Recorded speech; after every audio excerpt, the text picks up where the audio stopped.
what is your own definition of an entrepreneur? Entrepreneur for me is taking his own business while providing people the needs that they want. As an entrepreneur, it's generally speaking, it's more of like handling your business. So that specifically your business. So being an entrepreneur is being involved in various types of business, but of course, you just focus on what's your interest. For me, sila yung tumutulong sa community para lumago and sila yung nag-create ng business.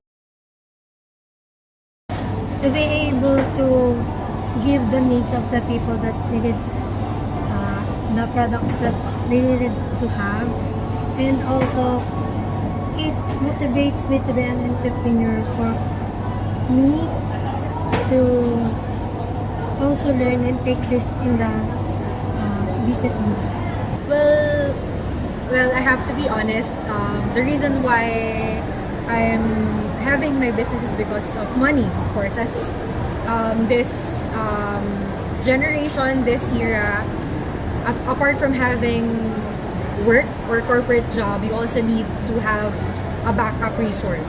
So my backup resource is really this business. Makaipon ng pera. Kasi like, student ako, like for extra income.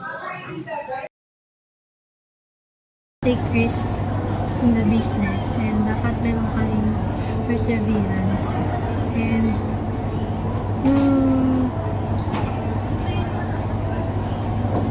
hindi madaling maging success kapag nag-enter ka sa entrepreneur. You just need to have the courage and take the risk sa business na gusto mo. Well, more of your motivation to do the business. Motivation, your interest, and of course time. If you have time while you're employed, then definitely it's gonna be a success. Yes. Ayun, mahilig kasi ako sa art, so parang creativity ba? Parang natuto din ako mag-crochet dahil sa mama ko and sa lola ko, and mahilig din talaga ako.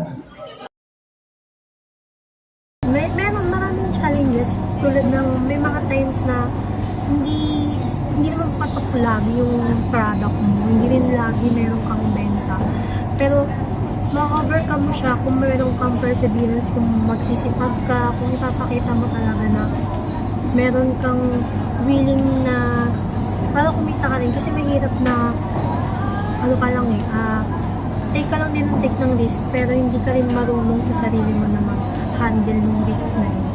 So, para sa akin yung mga challenges na yun, yung parang minsan pag walang tao dito sa store, or pag walang tao dun sa place na, kaya importante rin yung place kung saan ka mag-entrepreneur or magkagawa ng business. Kasi once the place is not crowded, hindi rin sure kung papapot yung product mo kahit makasali ka sa kahit anong trend na yun.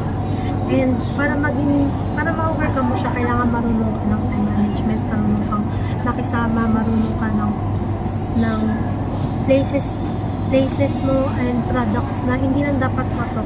Dapat products din na alam mong kakaiba din. Kasi marami ng same ang products ngayon, pero kung yung sa'yo na yung iba, mas magkakaroon ka pa ng chance para lumago sa business.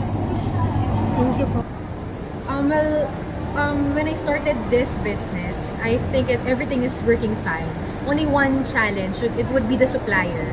So my only challenge is finding the right supplier, because if you don't have the perfect supplier, then the costing will be a challenge for you as well. So you have to you have to find a supplier that will give you let's say lower price, so you can leverage from there. You can mix or you can play with the pricing of your products. That's the only challenge that I had. Yes, syempre as a student na may business, small business lang naman, mahirap, pero gawa ko siya through time management. Mahirap siya, pero kung hindi ka kasi makikisabay, mas lalo kang malulugi. Since yung mga uso ngayon, kailangan mong nasabayan. Kasi kung hindi, merong tendency na bumaba din yung sales mo. coping mechanisms para makabuto sa changes sa sa business. Kailangan marunong kang kung paano yung mga dapat gawin. Huwag ka lang gumaya ng gumaya. Dapat marunong ka kung paano yung gagawin mo para umangat din yung sales.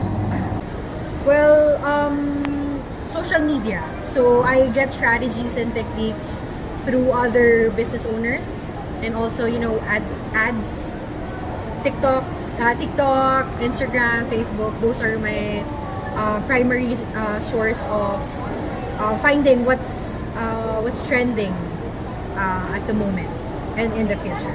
Okay. Ayun, gumagawa ako ng iba't ibang designs na parang feel ko magugustuhan ng iba't ibang ages and generations. And syempre, nagpo-post din ako sa social media para makita nila. Time management. Dapat meron kang time management, meron ka rin yun talaga eh. Time management talaga yung need mo. Kasi kung wala kang time management, hindi mo mapagsasabay-sabay lahat ng kailangan mo. Well, time management is crucial. It's very important. So I'm a working from home employee. Plus, I also have a side job. So I have 2 jobs right now. I'm working right now. Plus the business. So it's more of like time management. Ayun nga, gaya ng sabi ko kanina, time management lang. And ayun.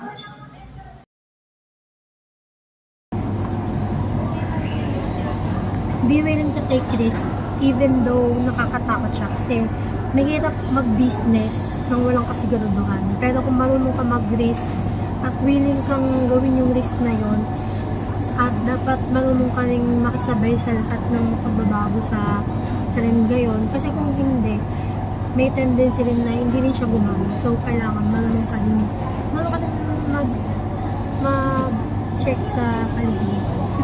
Well, if you want to start a business, first things first, you have to have money. You have to make sure that you have funds.